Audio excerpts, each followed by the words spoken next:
What the heck? So about ready to do a brake job on a friend's car, and he's got wheel locks on his car. Hunted through his car, and this is what I find.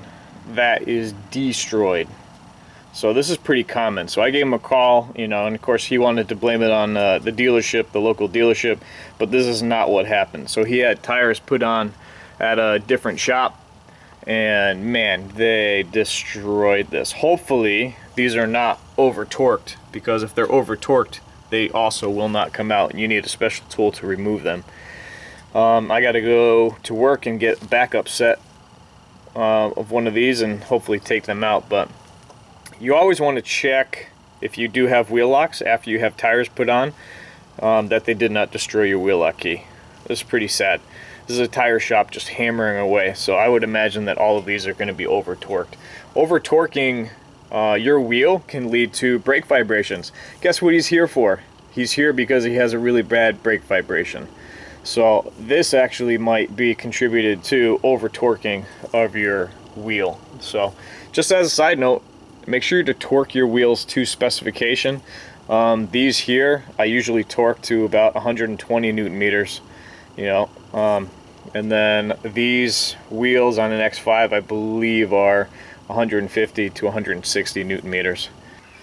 So I even tried to get a new wheel lock, which I don't see here, but I tried putting that in. The other three were loose because they didn't tighten them properly. And then this one here is tightened so much that all it did was break the other wheel lock. So now I have to extract it. I'm going to be using an AGA tool to do the extraction. You need the AGA tool, and you need a slide hammer.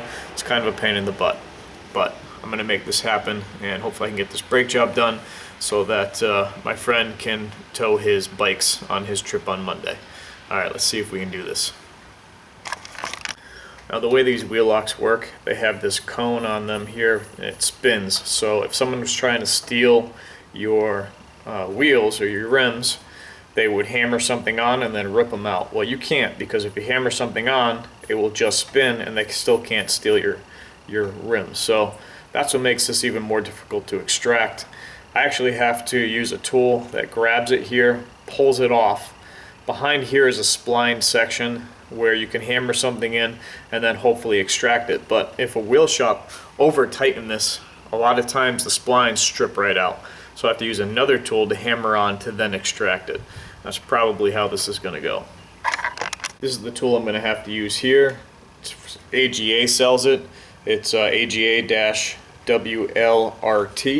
I saw it on eBay. I think you can get it from AGA on their website. But this is what you need to extract this. Alright, this tool here is going to go over and slide on.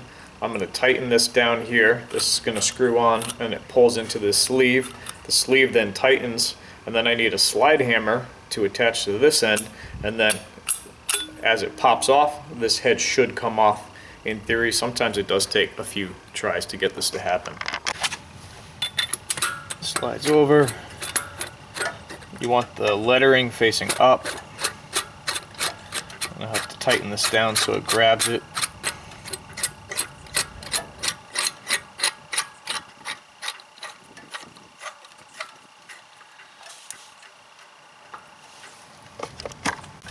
This tool comes with the kit.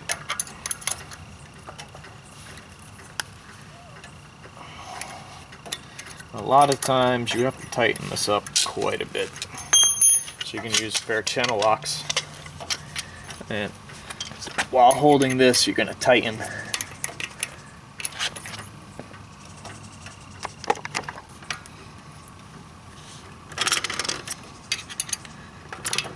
And you want to get this good and tight.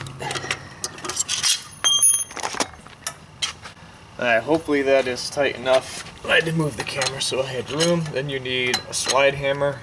This is a generic slide hammer. I think I had gotten this from Mako.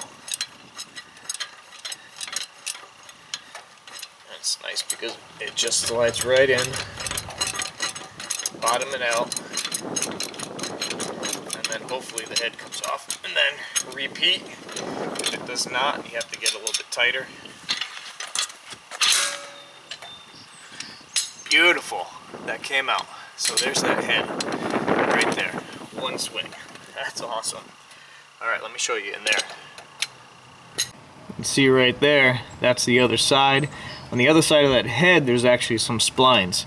So they have another tool which we'll hammer in, and then we'll see if it comes out easily or not, or we got to use another tool.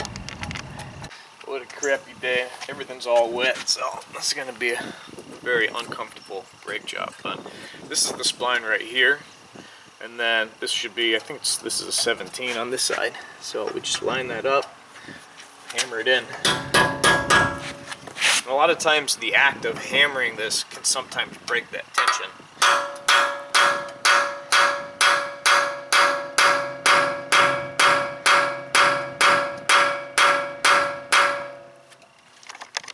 Now this often does not work, but let's give it a shot.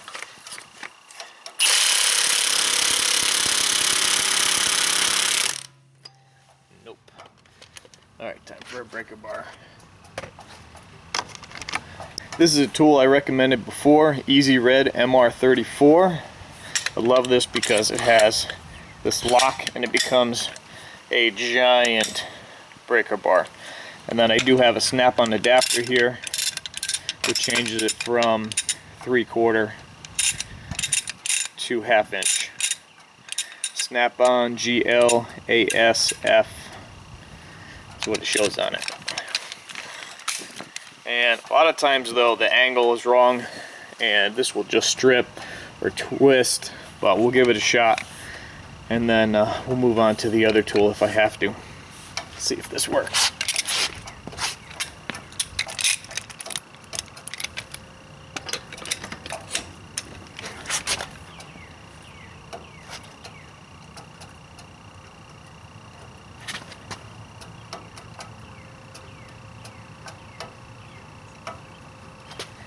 Might be going. Or it's stripping, I'm not sure. Either it's stripped or it let go.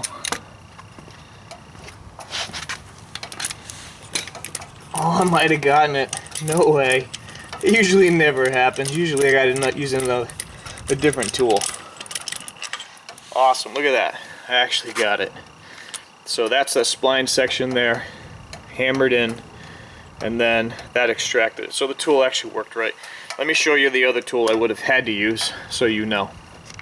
Alright, this is something you should have, and you know, I'm going to recommend the Blue Point one because I found that this one's the best. This is an LSR 1500, and this is a 6-piece wheel flip socket set for removing lugs and larger bolts. See, it's spiraled like that. This is probably one of the common ones that we use right here. Blue Point 19, and what it does is it goes on and you hammer it on, and you can see we beat the crap out of this right here, right? So you hammer that on, and then when you're turning it, the spiral just grabs it tighter, and then you can extract a lug. So that's what I would have had to do on that head. If it's stripped, I'd have to hammer this on really hard and then keep repeating until I could break it free. But actually the AGA tool did a great job and it came out like it was supposed to, so I'm pretty happy about that. So this is a nice set. I would recommend this. If you do have a stripped out lug, this is what you're gonna want to use to get that out. You just put it on, hammer it on, use your breaker bar, stay nice and straight, and break it free just like I did. Well, thanks for watching. Hopefully somebody gets some value out of this video, and time to move on and get started on the brake job. Please remember to subscribe to my Ask the Car Experts YouTube channel, and please give this video a thumbs up. Thank you.